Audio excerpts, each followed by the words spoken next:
ক'ব লাগিব দীৰ্ঘদিন ধৰি পৃথকে পৃথকে আন্দোলন কৰি আছিল আদিবাসী ছাত্ৰ সন্থাই দুটা ফয়দৰ মাজত তেওঁলোকৰ সংঘাত আছিলে আৰু আজি একেখন পতাকাৰ তলত তেওঁলোকে থিয় দিছে তেওঁলোকৰ যি দাবী এই দাবীসমূহ চৰকাৰে পূৰণ নকৰাৰ অভিযোগ তুলিছে মই দৃশ্য দেখুৱাই ল'ব বিচাৰিছোঁ মই বৰ্তমান উপস্থিত আছোঁ ওদালগুৰি জিলাৰ চিকাৰী বাংলাত আৰু চিকাৰী বাংলাত আজি দুটা ফয়দৰ মাজত একেখন পতাকাৰ তলত থিয় দিছে আৰু তেওঁলোকে মাৰ বান্ধি থিয় দিছে চৰকাৰৰ বিৰুদ্ধে তেওঁলোকৰ যি দাবী আছিলে দাবীসমূহ এতিয়াও পূৰণ কৰা নাই তেওঁলোকে পৃথকে পৃথকে এনেকৈ দাবী তুলি আহিছিলে কিন্তু তেওঁলোকে আজি একেখন পতাকাৰ তলতে থিয় দি তেওঁলোকৰ যি দীৰ্ঘদিনীয়া দাবী তেওঁলোকে পূৰণ কৰাৰ কাৰণে বা তেওঁলোকৰ চৰকাৰৰ ওচৰত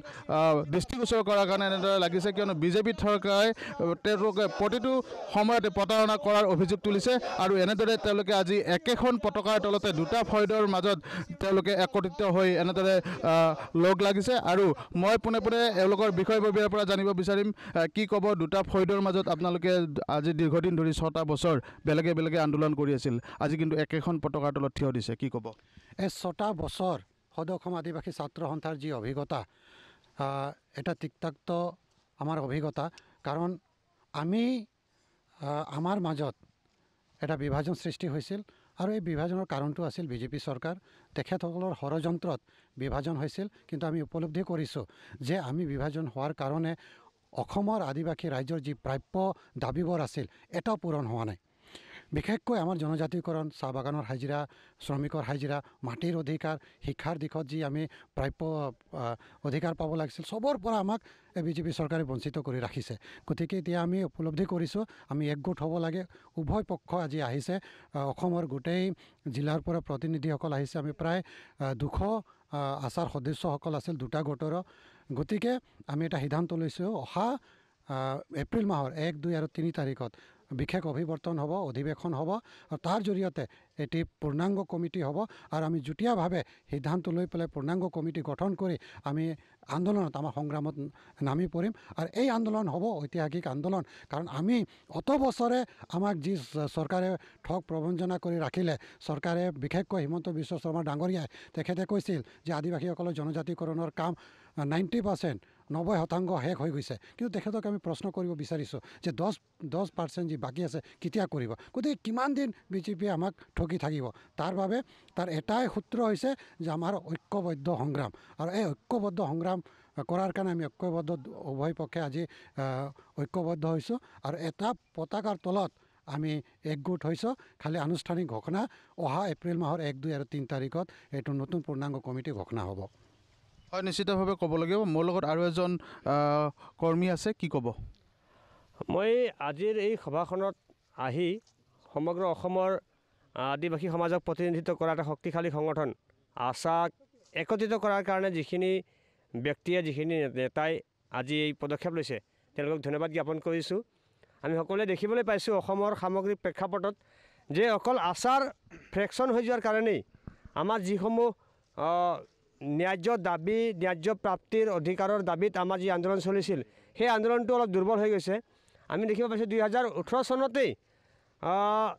লেবাৰ কমিশ্যনৰ অফিচৰ পৰা নটিফিকেশ্যন মানে প্ৰস্তাৱ দিয়া হৈছিল যে চাহ শ্ৰমিকৰ নিম্নতম মজুৰি 350 টকা হ'ব লাগে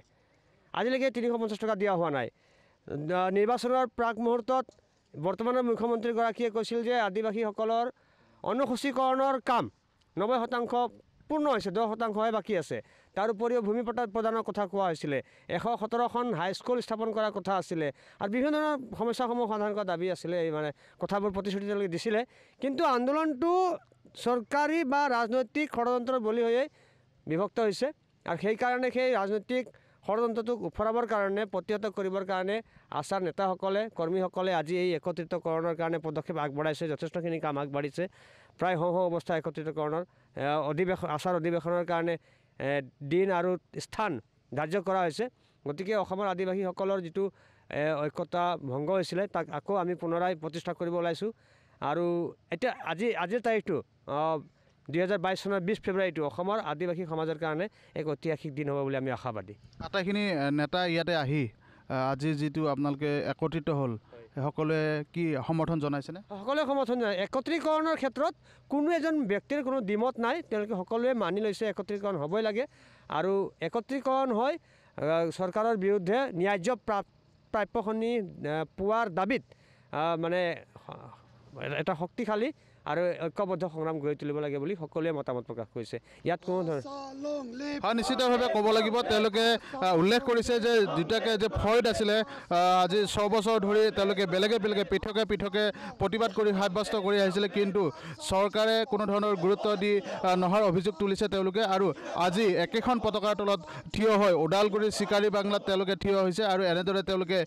দুটা ফৈদৰ মাজত একগোট হৈ আদিবাসী ছাত্ৰ সংগঠনসকলে যে তেওঁলোকৰ দীৰ্ঘদিনীয়া দাবী ভূমি পাট্টাই হওক, মজুৰি বৃদ্ধিৰ দাবীয়ে হওক, বিভিন্ন তেওঁলোকে দাবী উত্থাপন কৰিব চৰকাৰে। আৰু কিয়নো ক'ব লাগিব যে দীৰ্ঘদিন ধৰি বিজেপি চৰকাৰৰ কাৰণে তেওঁলোকে কেৱল প্ৰতাৰণা কৰি আহিছে আৰু তাৰ প্ৰত্যুত্তৰ দিবৰ কাৰণে একেখন মঞ্চত একেখন পতাকাৰ তলত তেওঁলোকে থিয় হৈছে আৰু এনেদৰে তেওঁলোকে প্ৰতিবাদ সাব্যস্ত কৰিছে। আৰু এয়া দৃশ্য আমি দেখুৱাইছোঁ, এয়া হৈছে ওদালগুৰিৰ চিকাৰী বাংলাৰ দৃশ্য।